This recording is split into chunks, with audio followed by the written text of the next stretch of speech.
Hello everyone, and welcome back to Ace Attorney Investigations. Previously, Miles and Francisco were able to receive the proper evidence that was going to be submitted to the court before Faraday was murdered, and Miles had to come in and replace him. And among the evidence was the knife, and it was discovered that the knife had a bit of a trick. It's a reversible handle, and inside the handle, hidden away, was a key. And who knows what it unlocks, but it is the Yatagarasu's key, and Faraday, the Yatagarasu himself, believed that the key was key to proving that Mackerel was not the Yatagarasu in court. And after that, we visited Mr. Bad again, and Miles has finally put it together that the gunshot that they heard was probably from the recording of the shooting at the Cadopian embassy. Which probably means that Faraday and Rel might not have actually been killed in lobby number 2. Or if they were, the pistol must have been really silenced or something? I don't know. My point is, things are getting really weird and really complex, and I'm really liking where this is going, so let's get right into this.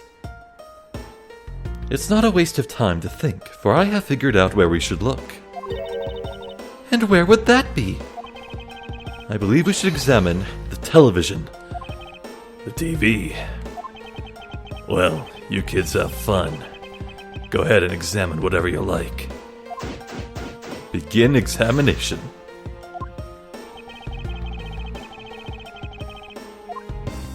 Well, I want to look at the DVR player immediately, but... DVR? No. VHS player. Ugh. These acronyms. The window is wide open. The scent of flowers is being blown in from the outside. I think it softens the heavy air in here somewhat. Windows in both lobby number 1 and number 2 were opened. Maybe they were trying to air the room, just like in lobby number 1. Or maybe they sought to ease some of the tension through some fresh air. With Mr. Faraday and Mr. Rel in the same room, I imagine the latter to be the case. But was there really a need to open the window just for that?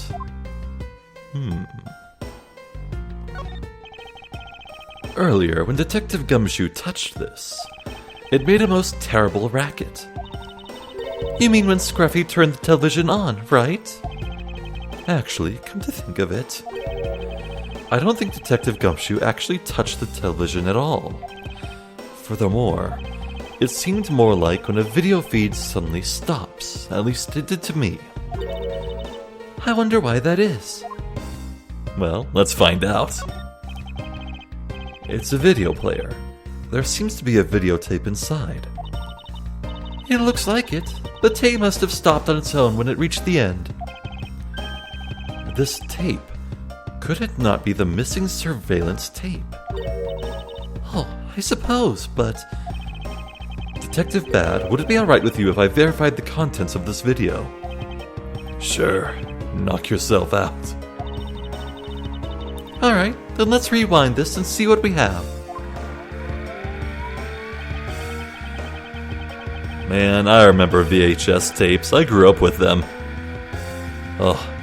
The agonizing wait I would have to sit through every time I finished watching a movie. If I remember correctly, the footage of Rel killing the embassy staff member should be about the 30-minute mark from the start of the tape.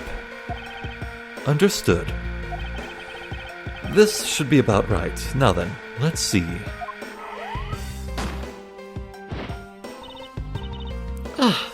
This is the footage of Mr. Rel shooting the embassy staff member. I knew it. The missing piece of evidence, the surveillance video, was here all along.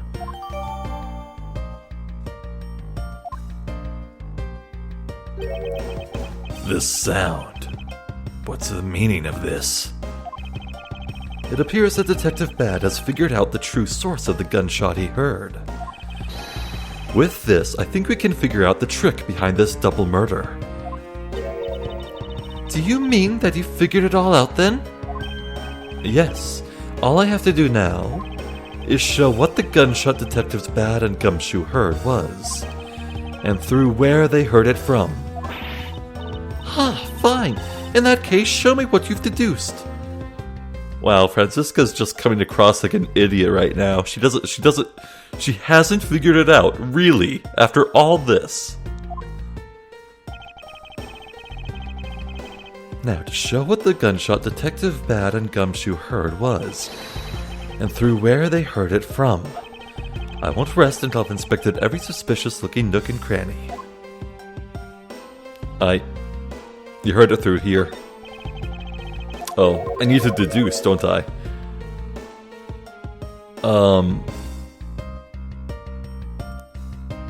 Okay, can we point at the speakers on the TV, or just the TV itself? Well, okay. We'll start with where the bullet sound came from. Do I really just use surveillance video on this? Okay, no. What? But Miles said I need to show that the sound they heard came from somewhere and it could only have come from the TV?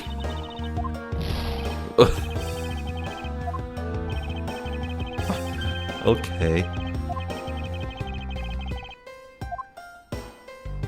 Oh, unless he means show both at the same time. Right.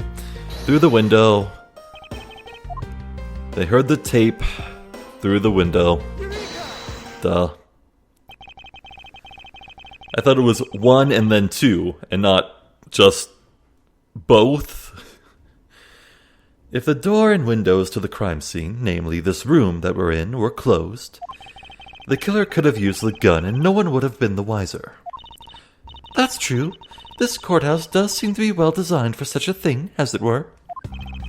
However, what happened in reality was Detective Gumshoe, Detective Bad, and Miss Yew, all three of them heard the gunshot. Well, the windows in lobby number 1, number 2, and the hallway were open. So naturally the people in those locations could hear it.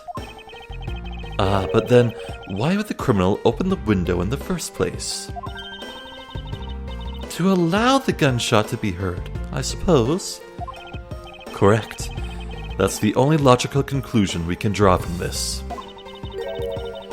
But why was that necessary in the first place?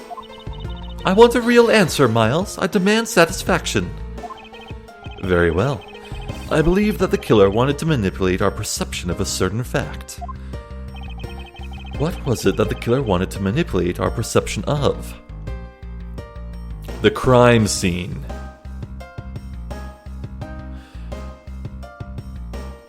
The killer wanted people to discover the bodies and take the bullets, the bullet hole in the body, and the gun in Faraday's hand as connected.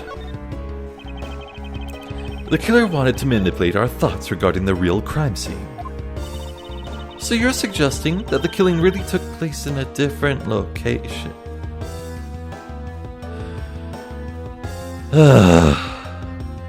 No. No!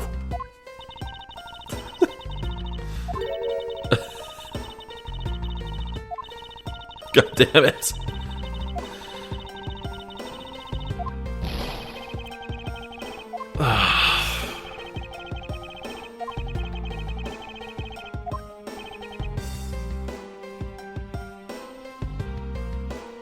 Oh yeah, when the crime took place. That makes way more sense.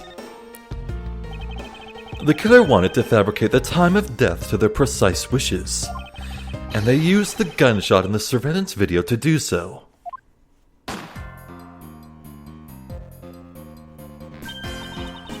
So that's why the tape was left running. You mean the gunshot I heard was from this video? Yes, which means that the murders really occurred at an earlier time than we thought. It must have been during the recess, but before Detective Gumshoe was on guard duty. Someone who has no alibi for that time period, and planned this crime out in advance. That person is the real killer. Yay, full health! My mistakes mean nothing! Mr. Edgeworth. Yes, what is it? Miss Yew'll is asking for you. She's in the courtroom. She says that she's identified the murderer, but that she wants to clarify something. It looks like Miss Yew'll is still investigating something. Understood. Please tell her that I will be right over. I'll come along. I want to hear what she has to say. It would appear that the time has come to uncover the truth. I feel like this is it. I feel like we can finish this case right here and now. And I feel like Miss Yew'll is the killer. She's got the motive.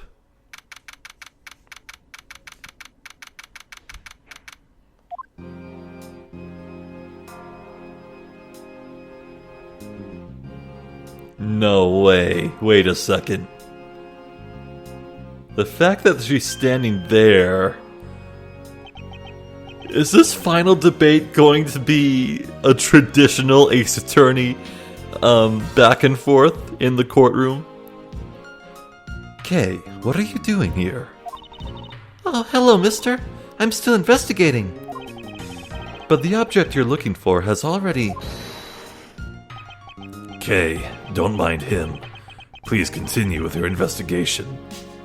Aw, he's keeping Kay busy to keep her mind off things. Bad is so nice. Okay, you got it. Detective Bad, haven't we already found what you were looking for? If it means I can keep her in the dark just a little longer, any little task will do. Oh, you're more sympathetic than I thought.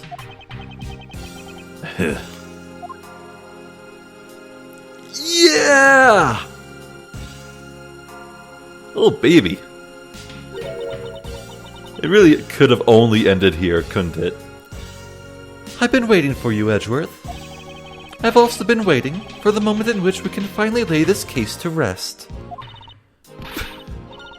Oh, wait. That was Miles who said that, huh?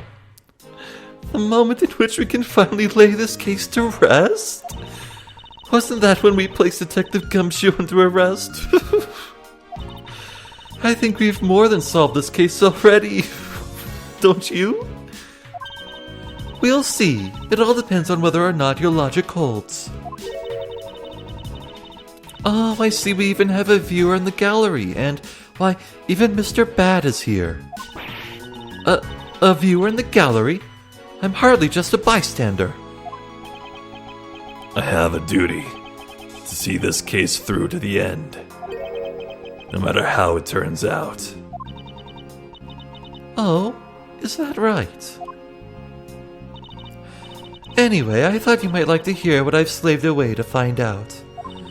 I've taken statements on every single person's movements during the time when our suspect was in the hallway. I also confirmed that there is no possible route of escape from lobby number 2. Therefore, the killer must without a doubt be Detective Gumshoe. And that's all you have? Yeah, that's all there is to my conclusion, and this case. Sorry, but I beg to differ. In a trial, there is always time for rebuttal, and we are standing in a court of law. It'd be more than appropriate to follow the rules of court in this case, don't you think? How absolutely like a rookie to think such a thing. But alright, I'll play along and give you a proper testimony. If my logic is correct, then I've already won. All I have to do now is to prove it by showing who the real killer is.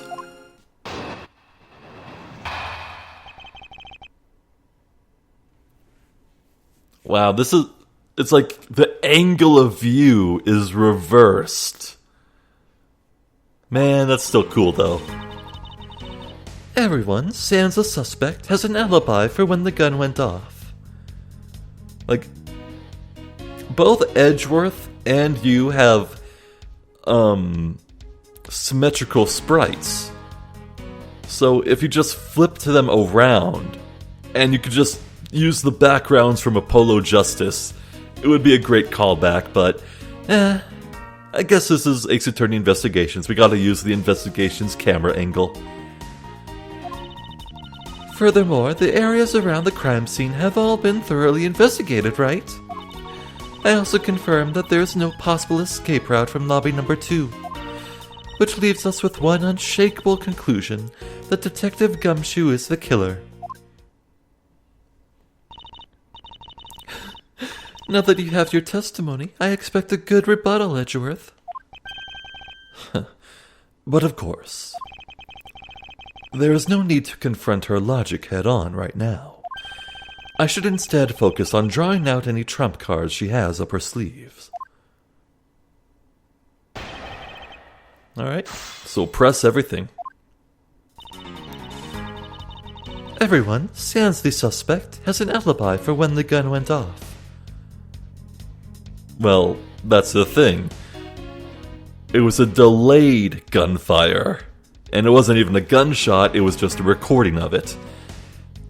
I gotta admit, it's pretty clever that you set up your own alibi so well. You really do know the law. The suspect. But I thought that Detective Gumshoe's alibi has already been proven. Are you joking, Edgeworth? I assure you this is no joke. Look, I know you heard from the judge earlier that the detective was in the hallway with Mr. Faraday's daughter eating a Swiss roll. Yes, that is correct. But see, that was 20 minutes before the real gunshot went off, right? And the problem is, there's no one else who can corroborate what he did since the snacking. I see she's done her research well. Which means that I should focus on drawing out whatever trump cards she's withholding. Yeah, Miles has a killer ace up his sleeve. The more he can draw out of Miss Yew, the more he can entrap her into her lie. Furthermore, the areas around the crime scene have all been thoroughly investigated, right? Whether they have been thoroughly investigated or not is for me to decide. Scratched eyebrows and lines in your forehead are back. Anyway, even if you believe it hasn't been exhaustive, the crime scene, lobby number 2, has no way out other than the hallway Detective Gumshoe was standing in. And because he claimed to be there, that makes him the only possible suspect. But isn't it also possible that someone escaped through the window and into the garden?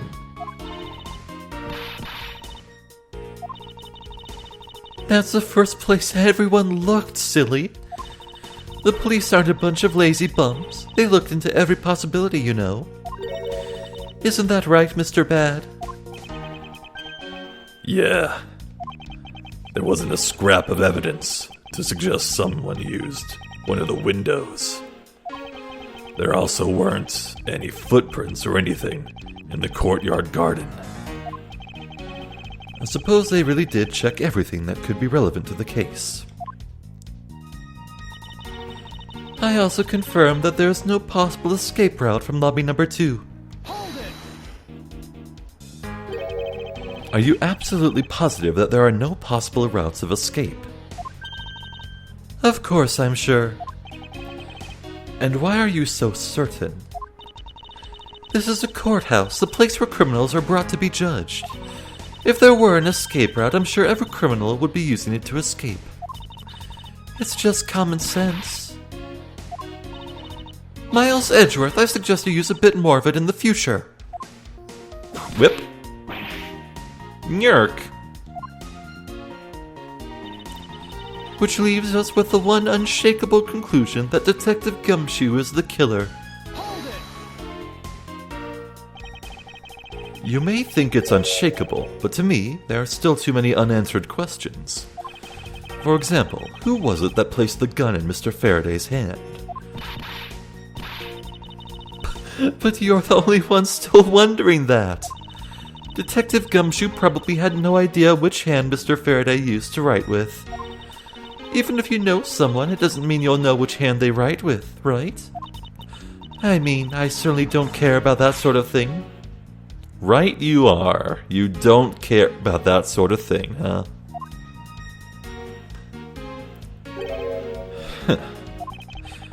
I'm not about to let her get a rise out of me with such a flippant statement. I suppose we've really reached the end now. I already have my trump card ready. All that remains is to play it. But before I do, I think I should inquire into a little something about her argument. You said earlier that you confirmed the alibis of every person other than the suspect. However, I don't recall either Franziska or myself speaking with you about the subject. But there were witnesses. For you, there's your mentor who gave you an alibi. I see. As for the little Missy, she came to the courthouse during the recess and was stopped by a security guard at the door to the hallway. She gave him quite a whipping for that, or so I heard. I'm the daughter of Manfred von Karma, and I will not be forcibly stopped by a guard, or bailiff, or anyone else. Wait, so basically, the only reason Franziska bothered to show up today was because she found out that I was to be the replacement prosecutor. By the way, Miss Yu, what about everyone's alibis before Detective Gumshoe was assigned to guard duty? What about them? Have you looked into what people were doing during that span of time? What kind of idiot do you take me for? It doesn't matter when the killer went into lobby number 2. From the time we heard the gunshot, to the time Mr. Bad and I arrived on the scene as we dashed from lobby number 1, the only person who could have committed the crime was Detective Gumshoe. Yes, let's talk about when you and Detective Bad heard that gunshot, shall we? I suppose that if we go by your logic, then Detective Gumshoe is the only one. However, what if the crime had occurred at an entirely different time than when the gunshot you heard went off? What then? Ooh, it's really telling that she's not laughing anymore. That gunshot was a... Oh. Sadly, your explanation is very lacking, Edgeworth. The gunshot we heard in lobby number 1. Care to explain how that could have been fabricated? Why, with the surveillance video, of course. Take that! That tape? Yes, it's goodness. Yes, it's exactly what you think it is. This is a surveillance tape of Mr. Rell that the prosecution presented in today's trial. This was found loaded in the video player in lobby number 2. That was connected to the large television that had its volume turned all the way up. You can't honestly mean that the sound we heard was the gunshot in the video. But I do, which leads me to my next point.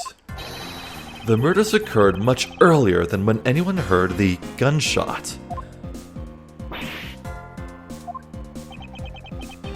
That's the only thing I can think of, too. After committing double homicide, the killer took the surveillance video out from Mr. Faraday's evidence bag, turned the television's volume all the way up, and left the video to play. If played from the beginning, it would take 30 minutes for the gunshot sound to come on. And since we now know that this method of time manipulation is possible, it opens up the possibility that the killer is someone other than Detective Gumshoe. Sounds from a television doesn't amount to much here. But of course, Mr. Prosecutor Edgeworth and little Miss Von Karma already knew that much from the very beginning, right? Of course we knew, didn't we, Miles? Yes, of course. we know about the soundproof quality of this courthouse's room. Of course, I'm not about to admit we had no idea until only a little while ago. That's right, and if the rooms were soundproof, then we should not have been able to hear it. And yet we heard the gunshot clear as day. And? That's it, end of story. But it's not. How should I explain why she was able to hear a gunshot from a soundproof room? The window was open. There is, actually, one common point between lobby number 1 and lobby number 2. And it is that despite the fact that both rooms have air conditioners installed, a window was open in each. Now, we know that the window in lobby number 2 was opened by the killer. However, a window in lobby number 1 was also opened. Objection! It's probably just coincidence that they were both open at the time. Objection! It was no mere coincidence, I assure you. Why was the window opened in lobby number 1? The answer is that a certain person did something to cause the window to be opened. And the person who triggered that action, that person is the real guilty party. The real killer in this double murder is... Wow. Going right here, huh? Clearly it's Dead Man. Clearly.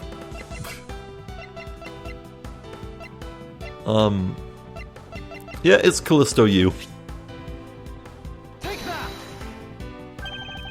Miss Callisto Yew'll, I hereby formally indict you of the murder of Mr. Faraday and Mr. Rell. What? You indict me? Oh my god, her lipstick! It's just smeared her cheek. Are you serious, Miles? Why do you think she is the killer? I don't understand her motive just yet, but of course I'm serious. Because she is the only one who could have done it. Well, Miss Yew'll, do you still feel like laughing now? Of course I do, Edgeworth. My argument must not be tight enough yet. Although I never thought things would spiral into this. But I'll have you know I'm enjoying this dance quite a bit. I guess this means it's time for my own rebuttal now, right? Bring it on, lady. You argue that the window was opened, however, do you have proof it was I who did that? Furthermore, do you have proof that the tape was used in committing the crime? Frankly, I'm shocked at you for going around accusing people of murder like this. Especially with logic as full of holes as yours. I'm pretty sure I can only contradict those first two statements, if at all. This is where it really starts. I mustn't let my guard down for even a second, or the truth will blow away. Now is the time to put the patented Von Karma perfect proof to the test.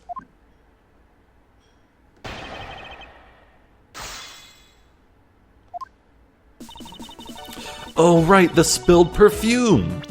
Right, hold on.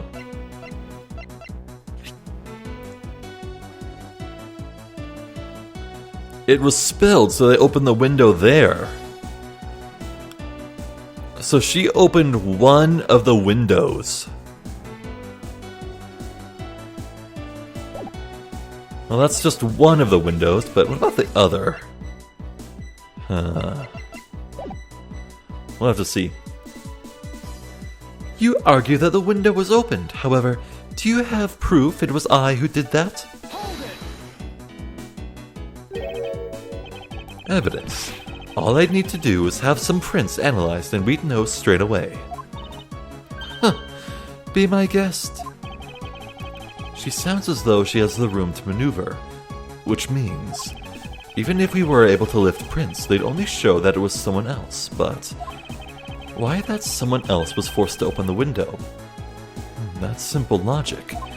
Why don't I try presenting that piece of evidence? I have nothing to lose. What's wrong? The scrunched eyebrows, lines on your forehead, they're all back. More importantly, are you going to be okay not running a fingerprint analysis? Yes, I'll be fine. Oh, well, in that case, I'll just continue with my testimony, alright? Furthermore, do you have proof that the tape was used in committing the crime? Hold it! I thought I just proved that it was. Sure, you proved that the tape was there at the scene of the crime. However, that doesn't prove that it was actually used in said crime. Unfortunately for you, Miss Yew'll, the fact that the tape was there at the crime scene is in itself very important. How so? By the very existence of that tape at the crime scene, it proves that the possibility that the when of the crime could have been fabricated.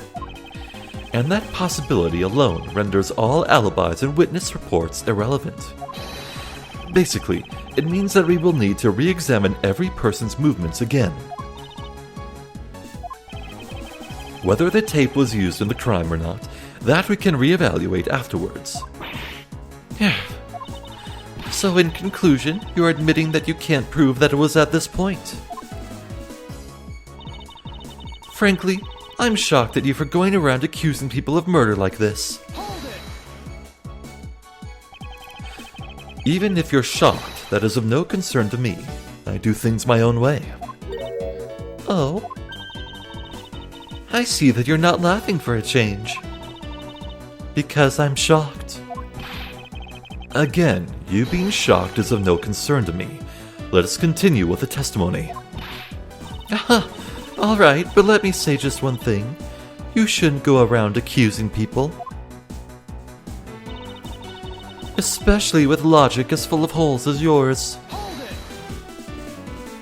it! Full of holes? Well, I suppose it might be. Oh, admitting to your faults now, are we? At this point in time is what I meant to say.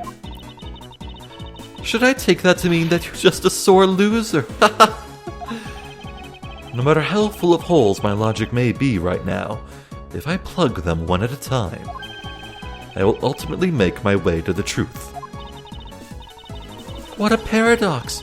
Take care not to fall into one of those holes before you fill it up. Miles, you remember, don't you? About why a window in lobby number 1 was open? Yes. Of course I do. And that's how I'll attack. I'll present the reason why the window had to be opened.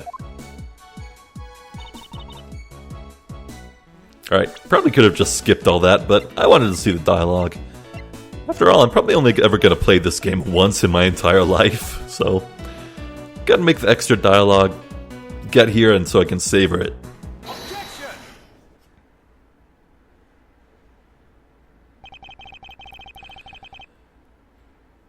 I'm pretty sure you've seen this before, haven't you, Miss Yew'll? Edgeworth, I never knew you were into wearing that kind of perfume. It's not exactly what I'd recommend to for boys, you know. This isn't mine. That's right, it's mine, and I received it from Detective Bad, you see.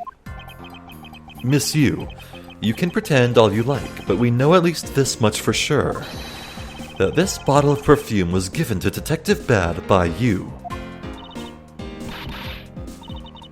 Because it gets really strong really fast. So, what about the perfume? While you were in lobby number 1, you made a big show of spilling some of this perfume. That's according to Detective Bad. Oh, I know. You also know that if you spilled it, he would naturally move to open a window. Objection! Come now, I've already told you that's all just a big coincidence. After we opened the window in lobby number 1, I just left it open, you know? So maybe it was just dumb luck that we heard the gunshot through the window. Objection! The timing of when you were going to spill the perfume is something you could control. And the most important fact about this case is when people were made to hear the shot. Furthermore, it would have been pointless if you didn't have an alibi for yourself at the time. You mean? Miss Yu, you were the one who called Detective Bad into lobby number 1, when you saw him bring Detective Gumshoe into the hallway. Is that correct? All of today's premeditated events could only have been thought up by you, Miss Yu.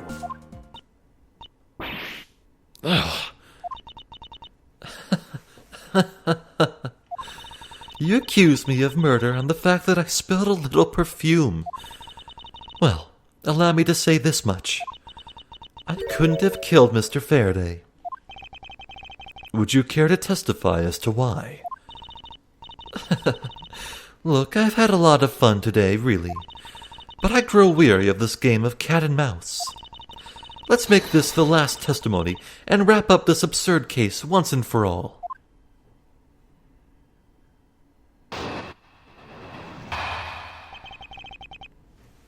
Why, it couldn't be me. Accusing someone of murder over a spilt bottle of perfume is a bit over the top. But I suppose forgery of evidence is to be expected of a disciple of Von Karma. Ooh, below the belt? In any case, it simply could not have been me who killed Mr. Faraday. After all, I don't even know where the knife that was used to kill him came from.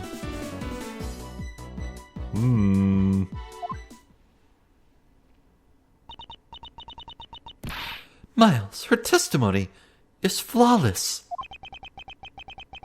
Yes, but no matter what sort of trick she may try to pull, she won't escape me. And if I'm lacking in information, I'll just draw it out of her.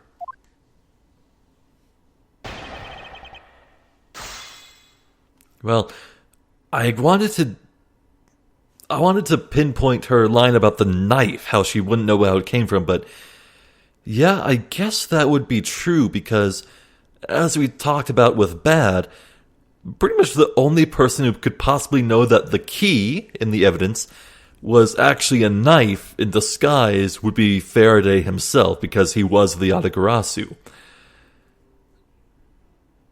But, so Miles said that we need to draw it out of her. So that means we need to press everything. Accusing someone of murder over a spilled bottle of perfume is a bit over the top. Hold it! I think I already explained the significance of that earlier. You only confirmed that I did spill some perfume. That's all. That you would accuse me of murder based on a simple spill. Don't you dare complain when I sue you for defamation of character. Do as you like. But as for me, I believe. You believe? I believe that you are the true culprit in this case. My, you're enthusiastic. Of course I should have guessed. But I suppose forgery of evidence is to be expected of a disciple of Von Karma. Hold it! I formally request that you desist in your attack against my mentor. Yes, or we'll sue you for defamation. All I'm doing is telling the truth. Well, maybe more like spreading gossip. Although your adamant denials are, shall we say, just adding fuel to the fire. How dare you? Say such a thing. Wow, they're finishing each other's sandwiches. Calm down, little girl. Don't let her get to you. Aw, why did you have to ruin my fun? Well, shall I continue? In any case, it simply could not have been me who killed Mr. Faraday. After all, I don't even... Oh wait, I'm supposed to press that. Hold it! And why exactly could you not have killed him? I was just about to testify to that. You're such an impatient man. I'm not really into that, you know, Edgeworth. Your preferences have no bearing on what is at hand. Feeling a little uncomfortable, are we? Nyurg. Objection! Miss Yu, you will desist in this tomfoolery and return to your testimony. And Miles, if you're going to lose your cool, then I won't show you any mercy. Sorry. Miss Yu, please continue with your testimony. Sure. As I was saying, I couldn't have possibly killed Mr. Faraday. After all, I don't even know where the knife that was used to kill him came from. Hold it! At this rate, she will inevitably escape. But if she really was the one who killed Mr. Faraday, then she must have known about the existence of the knife. I'm sorry, Miss Yu, maybe you weren't aware. However, the knife that was used to kill Mr. Faraday was taken from his evidence bag. Miles, what do you think you're doing? I'm drawing the truth out of her, that's what I'm doing. Huh? But I don't recall a knife being presented at the trial earlier today. Well, I suppose that's because the evidence was something Mr. Faraday had yet to use. So that's what you're trying to do. Look, why don't you cut it out with the lies? I've already figured it out. There was no knife inside Mr. Faraday's evidence bag. The only evidence he had yet to present was the key the Yatagarasu had sent. And unless a key can magically turn into a knife, you really don't have a leg to stand on. I think this is the funniest line in this entire case. Oh, that's good. I'm a magician.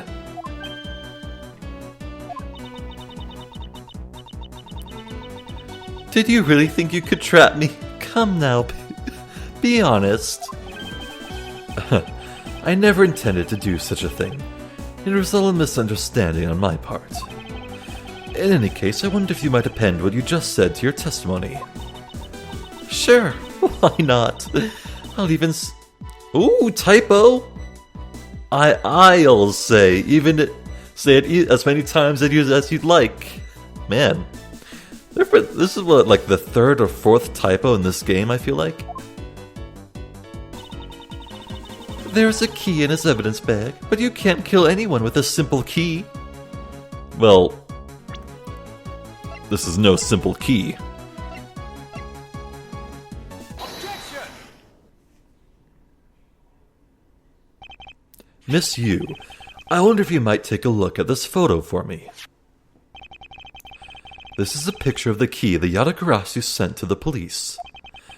However, while it may look like a key at first glance, it, in fact, has the secret ability to transform into a knife. Which means that what was inside Mr. Faraday's bag was both the Yatagarasu's key and the murderous knife. You knew that the key was inside Mr. Faraday's bag, did you not? Yes.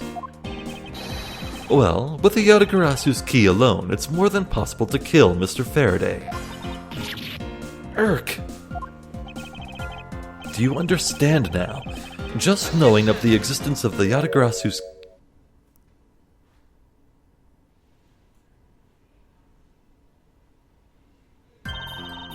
She has like 50 layers of makeup on by now. I still haven't had a good look at it. Showing it to me from that far away, you could be lying for all I know. You would, even now, still feign ignorance. I'm not feigning anything. But we can't have you accusing me of a crime with false evidence, now can we? I mean, Mr. Von Karma, I've heard some very interesting rumors about him. Are you mocking my papa? Don't you dare sully the good name of my mentor. Now take a good look. This piece of evidence is more than real. Wow, who knew there was such a trick to this thing? Are you satisfied now? But, of course, you knew from the very beginning, didn't you? you knew that the knife and the Yatagarasu's key are one and the same. Otherwise, someone like you, who isn't a member of law enforcement and who would never have been privy to this trick, would have never known about it to begin with. Furthermore, the something that the Yatagarasu sent to the police. How did you have knowledge as to what it was? Actually, I heard it from Mr. Faraday. Oh. Use the word of a dead man. Who's faking evidence now, huh? Just before he dragged Mr. Rell off, he told me. That's so convenient. So incredibly, wow, convenient. Man, oh wow, geez, gosh. Oh, that's right, I almost forgot. He also told me about the key turning into a knife at that time. But he didn't tell me about how the key actually transforms. What you are saying is simply not possible. Oh, and why not? Because Mr. Faraday himself didn't know about the hidden knife within the key. Really? Hold on, I need to look at his organizer once more.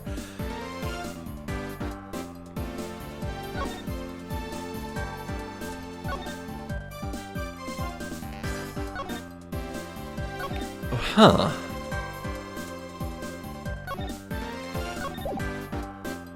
Okay. Really?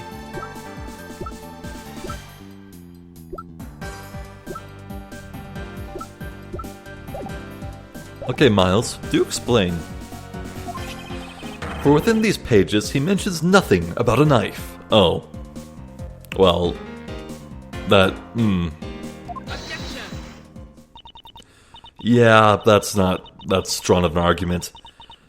I'm not sure he would have written everything in his organizer, you know. Wouldn't something of this importance be better left to oral communication? Unfortunately, that is also impossible. Because Detective Bad didn't know about the knife aspect either. Oh, right, yes, of course, Faraday and Bad have a blood bond, man. They're bros. They've been working together for years. And if Bad didn't know ever, then God, why would he ever tell you?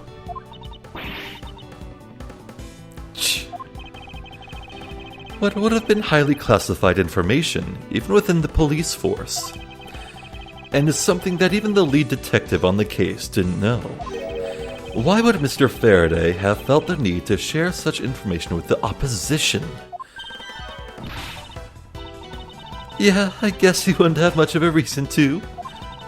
Looks like I gave a pretty lame excuse, huh? How can you laugh at a time like this? She probably just realized a flaw in her logic and is actually in a panic over it. But that's not something we need to concern ourselves with. I suppose you're right. Miss Yu, I like to state that I also know how you know the real nature of this knife. Do you now? Well, why don't you put your money where your mouth is and show me? Oh, I will, and I'll wipe that smile off your face by the time we're through. This is it, the moment of truth, the secret behind the Yatagarasu's key. Only one person would have had knowledge of it from the get-go. Who would know from the start that the Yatagarasu's key could change into a knife? Why, the owner of the object? There is only one person who would have known about the dual nature of the key. And that is? And that is the person who sent the Yatagarasu's key to the police. That is to say, the Yatagarasu herself. Is herself? Is Miles thinking that you is the Yatagarasu? Oh, that is hilarious.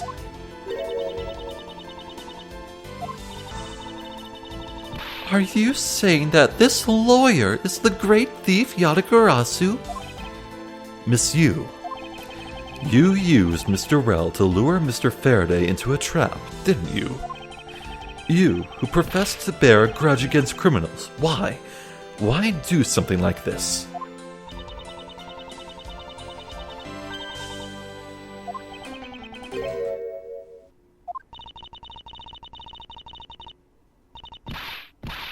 That's a lot of laughter.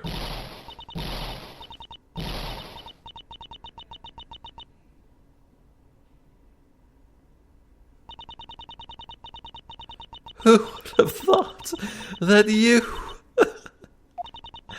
a stupid rookie prosecutor, would see through me? You're sending the biggest chill down my spine right now, Edgeworth. This feeling of thrill, it's even greater than when I sneak into someplace. Wait. What? You killed Faraday? Why? Answer me, Callisto Yew.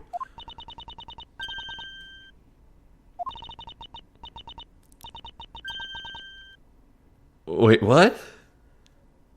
Callisto Yew, huh? That's not my real name. Because my real identity is, yes, the great thief Yatagarasu.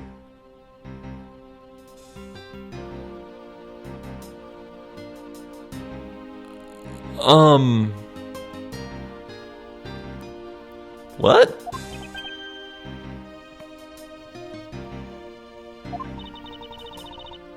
Well, let me tell you something, Edgeworth. Mr. Faraday was a difficult man to deal with. For you see, he had discovered my true identity, which is why I had to erase him from the world of law. I made Rel an offer, an acquittal for a little favor in return. All he had to do was accuse Mr. Faraday of being the Yatagarasu in court. But once we entered the recess, Rel was dragged off by Mr. Faraday, which threw my plan into a complete mess. I chased after them and eavesdropped on them through a crack in the door. That Rel caves to only two things, money and authority, just as all thugs do. I feared my plan was going to be ruined if Mr. Faraday held onto Rel any longer. Plus, if I had let them continue on the way they were, I would have been found out. That's why I had no choice. I had to kill them both. But didn't you say that you despised criminals? But do I really? You. Have you forgotten about the KG8 incident too? Maybe. Whoa. That's cold. Her own sister, man. What sort of woman would... So then, was it your plan to kill Mr. Faraday with the very evidence that you sent? Well, I had a good idea of what Mr. Faraday was going to do. I anticipated that Mr. Faraday was going to prove that Rel wasn't the Yatagarasu, by using this Yatagarasu's key as evidence, and that he would bring it with him. Which is why I thought to use the knife portion. With a weapon as well disguised as this, no one would be the wiser. Because who in their right mind would think something like this could be a weapon? I casually entered lobby number 2 on the pretext that I had to talk with Mr. Faraday. And in order to get in with him, I pretended to be worried about something. He then let me hold the Yatagarasu's key, just like that. He never noticed that I had changed the key into a knife inside the plastic bag. And he didn't have the chance to take note of the knife that took his life. How could you kill him? I knew him for a long time, you know. At the very least, I thought to give him a quick and painless death.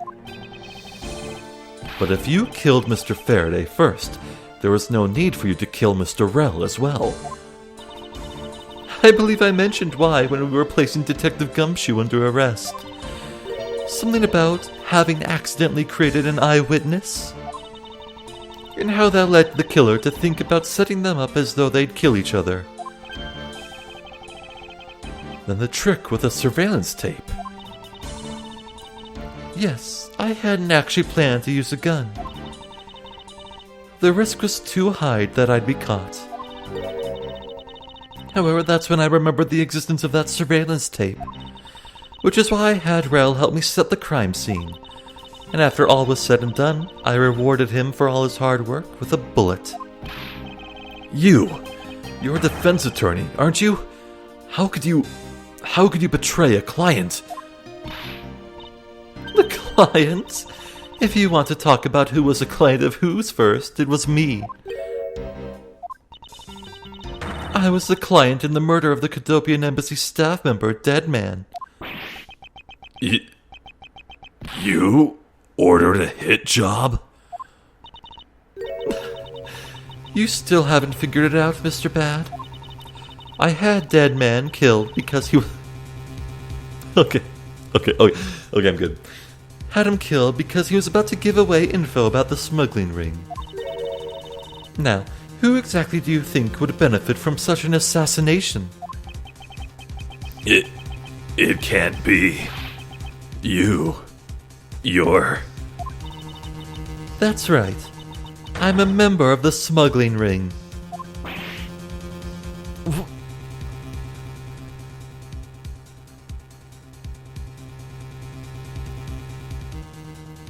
The only reason I can think that Yew is revealing all these additional crimes that she is guilty of, like admitting to additional crimes, plural, is that she's covering for someone. I think there might be someone higher up on the chain of command here that she's throwing herself under the bus for. Like, we know that... Well, maybe we don't know, but Kay Faraday in the present said that her father was the Yatagarasu. Was that...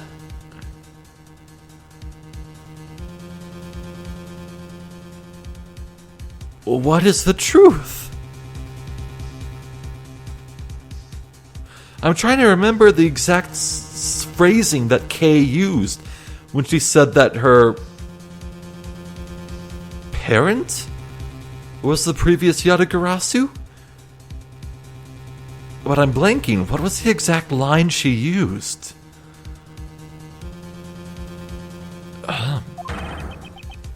How could this... You don't mean you're working with Manny Cochin too, do you?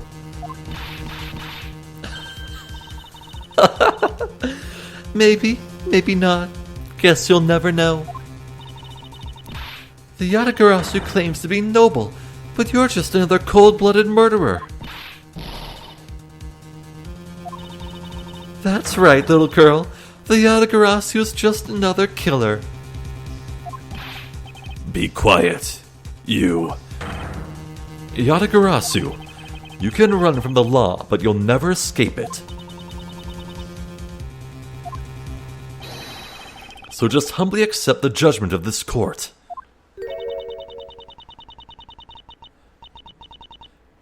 Hey, Edgeworth. Did you know the Yatagarasu has 3 legs? Do you know why that is? Oh man. Maybe at this point I should be glad the Yatagarasu is actually the lady and not... Oh. Okay. No, well, let me tell you. It means that the Yatagarasu has more than one razor-sharp way to do her work.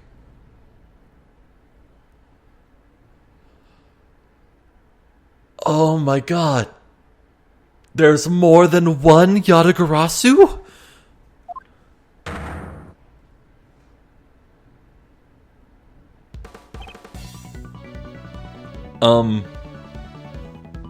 Oh, this just escalated. You really are too naive, Edgeworth. You even handed the Yatagarasu's key right to me without a second thought. Everything may not have gone according to plan, but I'll still gladly take it. You mean the key was your real target? And even after I gave you such great advice, didn't I tell you to always keep a good eye on a criminal? Or you may regret what comes of your negligence. You two, get down. Eek! Ah! My body. I can't move. Hey, mister, to your right. Ooh. You.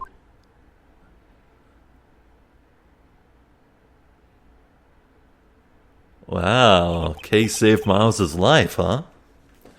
Are you alright, Francisca? I'm perfectly fine, Miles. Her voice is shaking, but it looks like she's unharmed. Huh? Where did Kay go?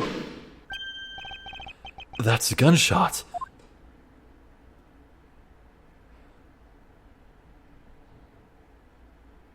I hope Bad is okay.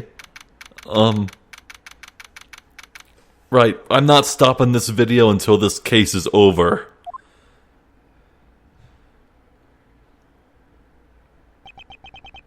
Sorry, but it looks like she got away.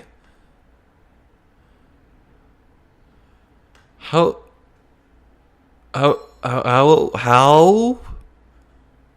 This place is swarming with guards. How? And you're on the second floor or third? I called the precinct. They should have a perimeter set up soon. Detective Bat, are you alright? I heard a gunshot. I'm okay. Just got another hole in my jacket. He may say he's fine, but he looks quite shaken. Oh god, I can't tell if there's actually one that's new.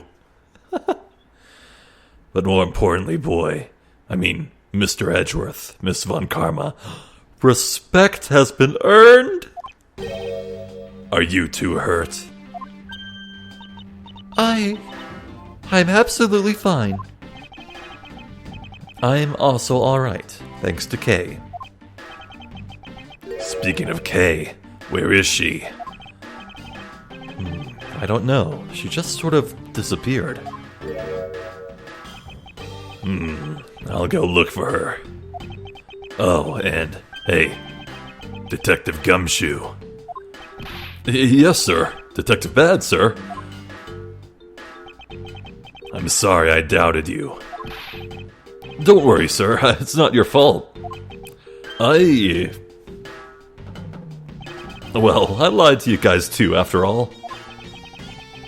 I heard about what happened from Kay. Lying while giving testimony is still unforgivable. But in this case, you protecting Kay and her feelings. Looks like you just might have what it takes to be a real detective. Oh. Now, don't you ever lose that detective spirit, okay?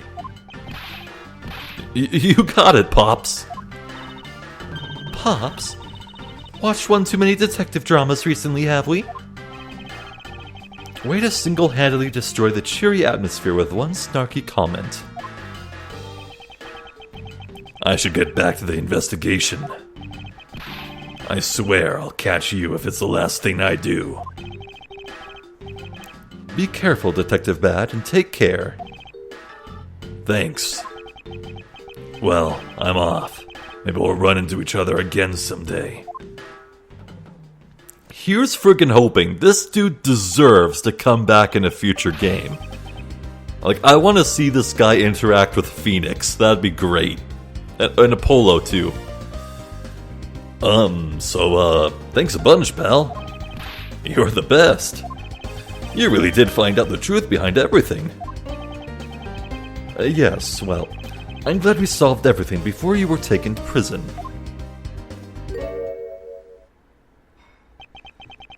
I can't believe how much trouble I caused you with my testimony, Detective Gumshoe. It was no problem, really.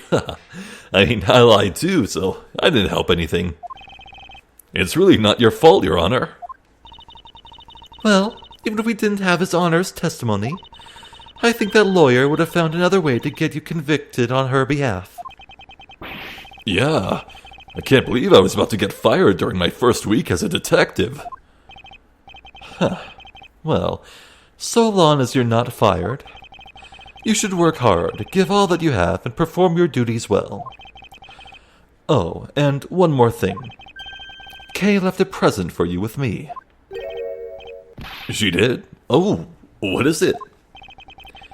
What was it that Kay left for me, that proof of their friendship? Swiss roll! Take that! It's a courthouse special Swiss roll. Can I really have it? Yes, it's a present meant for you, after all. Thanks a bunch. You have no idea how happy this makes me, pal. I'm gonna eat this right now. Sure, go ahead. The Swiss rolls Detective Gumshoe and Kay bought together. While the one Kay saved never reached her father, it would appear that her sentiments have touched the heart of this detective. He's so happy it's as though he's having a welcome-back celebration of his own. Well, I was asked by Kay to give it to him. Whoa, that was good, pal. I can't believe I got to eat 2 of these delicious things in one day. It's like I'm in Swiss roll paradise or something. I've got to thank Kay myself. Hey, wait, where is she? He only noticed just now. Was his mind not present when we discussed her earlier? Detective Bad left to go search for her earlier. Maybe you should go join him. Yeah, you betcha, pal. I'm gonna go help him. Oh, but first... You know what, pal? Actually, I guess I shouldn't be so rude to you anymore, huh? I'm gonna stick right by your side from now on, Mr. Edgeworth, sir. The beginning of something beautiful. I sense nothing but a most troublesome relationship from that ominous statement. He's like a puppy. Gumshoe the puppy. He's just so loyal. Okay, there's a bloodhound joke in here somewhere with all the detectives and all that. Okay. We should go home too, Miles. We have to hurry and report what has happened to Papa. Agreed. Well, I'm afraid we must be going now, Detective. Roger, sir. And don't you worry, I'll investigate the next case we're on real well. I'll, be counting on you. The scent of trouble is definitely in the air. Thus, like a bad dream, my first outing at court came to a disturbing end. A few months later, I was finally able to properly stand in court as a prosecutor. But the detective in charge of the investigation was, as I dreaded, Detective Gumshoe. After that, he became my direct subordinate. I have tried, but words fail to describe the immeasurable suffering he has caused me. See, like a puppy. But I suppose that's just how things are. We'll pee on your carpet, chew on your remotes.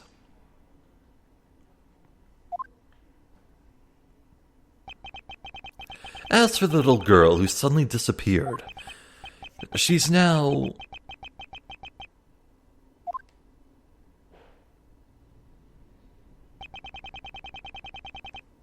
Wow. Longest flashback ever. Damn. Returning the cravat. So, do you remember me now? Yes, I remember everything. Kay, it's been a while. Kay, you sure grew up a lot. Of course, but thank goodness. I thought you two had wholly forgotten about me. You know, I was really worried about you after all that. Where have you been all this time? Gummy, I don't know you cared. After my father died, I went to go live with my mother's relatives. They lived really far away, so I wasn't really able to come back here all that much. Oh, is that what happened? Well, I'm just glad you're all right. So does it all make sense now? You betcha it does. Oh, you know what? I was going through my father's bookshelves recently, and... Actually, there are still a number of things that don't make sense, Kay. First of all, why did you come all this way to see me? And second, why are you calling yourself the Yatagarasu? The Yatagarasu is Callisto Yew'll, the woman who killed your father. No, you're wrong. The real Yatagarasu was my father. Mr. Faraday was the Yatagarasu? Like I said, I was going through my father's bookshelf recently, and I found a secret diary hidden among his books. I have no regrets in choosing to walk the path of the Yatagarasu. That was written in his diary, and that's how I know for sure. But that's impossible. What's with that look? You don't believe me? It wasn't just the expression on my face. I clearly said it was impossible just now. Alright then, how do you explain this? It's a way of disarming any security system of the user's choosing. Yep, that's Little Thief. Truth be told, this is the Yatagarasu's greatest secret. And this little gizmo was used by my father. Wow, Mr. Faraday was just a great prosecutor. Wasn't just a great prosecutor, he was really a great thief, huh? Yeah, my father worked really hard to steal the truth. But he was killed, and the Yatagarasu was no more. But despite that, the Yatagarasu has been spotted again recently. Someone other than you. Here, Mr. Edgeworth. Take a look at this article. The embassy! Oh man, third time's a charm? The Yatagarasu sent the embassy a calling card. Yeah, meaning this person's a fake. I'm almost certain that Callisto Yew'll lady is behind this. Because the real Yatagarasu would never send something like a gaudy card out. But the Yatagarasu did send a white card along with anything to be publicized. That's what Detective Bad told me 7 years ago, if memory serves.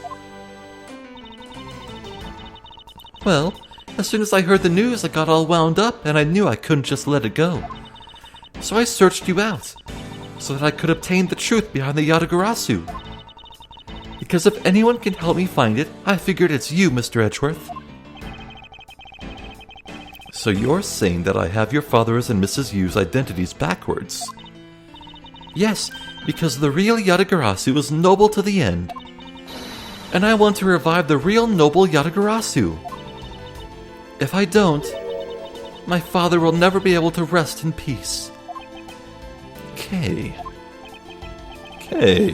you're so honorable. I don't care what anyone else thinks, I'll always be here to cheer you on, pal. Even if you are honorable, a thief is a thief. And if you are plotting to commit a crime, then I'm afraid I can't be complicit. Mr. Edgeworth? Oh, you guys are not making it easy for me. Who am I supposed to support now? Mr. Edgeworth, what I want from you is not to steal something. What I want is the arrest of that evil woman. That evil woman? You mean Callisto Yew'll? I think it's too hard for me to catch her all by myself. But I thought that since you were able to expose her for who she is, then maybe... Please, Mr. Edgeworth, won't you help me? Come to think of it, I do believe I owe you. Huh? Owe me for what? When Miss Yew'll made her escape, it was you who saved my life. Did they really have to name her Yew'll? This is getting ridiculous. Furthermore, you helped me with the investigation today. I am not so rude as to leave favors unrepaid. Then you mean... Yes. That case has been weighing down my soul ever since that fateful day. Perhaps the time has come to settle things once and for all.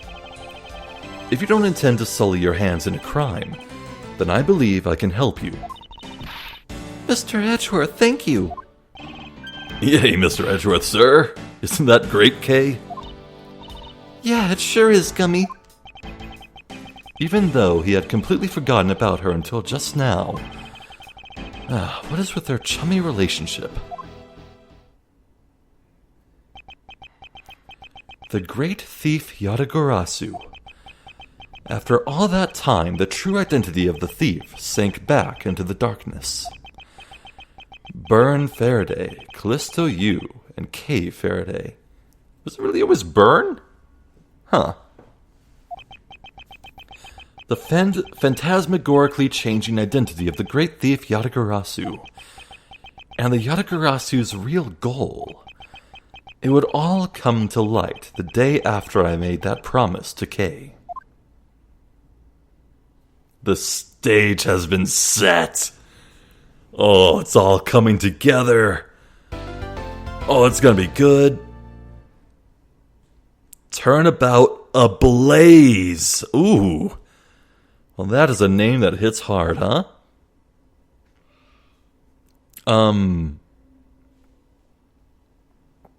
Right, I can't actually pause and save here, but... what the hell, we'll just start this up next time, so... Yeah. Damn, wow. I think case 4 there. Turnabout Reminiscence. Oh, the character art's lighting up. And I hope that Shilon Lane actually has some screen time, because he's kind of just done nothing so far. I hope he's like a key player in this final case. Anyway. Yeah, case 4, definitely the strongest of the lot so far. I loved it to pieces, and I thought the whole alibi that was set up was just so ingenious, and it was very satisfying to unravel it. It was a lot stronger, and the characters were great. Bad is an all-timer. Like, he shot right up in the ranks there. I really hope they bring that character back in a future game, because, God, what an incredible design and personality and motif and just everything. Well, anyway, and it was a great tryst to, like, cross-examine the judge. Like, my God.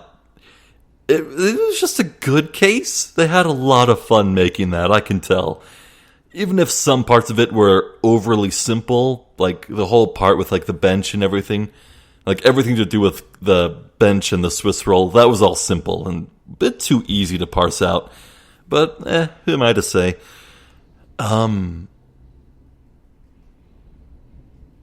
This is a strong game. I like it. If I had one complaint to levy against this game, Ace Attorney Investigations, is that I feel like not enough is done with the mechanic of being able to move around.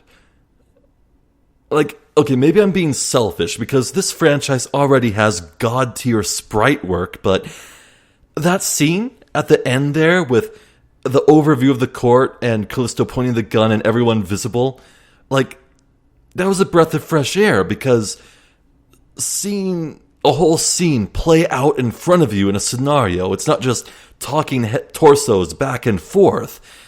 That's what I want more of. And so far, all this overworld sprite stuff, it's just kind of just there. Like, I feel like if they stuck to the traditional Ace Attorney formula, the game would feel more cohesive. Like, they introduced this new change, this new gimmick, and they aren't doing a lot with it. It's a bit disappointing. Anyway, hopefully we'll see some cool scenes like that in Case 5. Anyway, yeah, I suppose that's it. This video's gone on long enough, most certainly. 20 minutes overboard, so... I'm Zephyr the Jester. This has been Ace Attorney Investigations.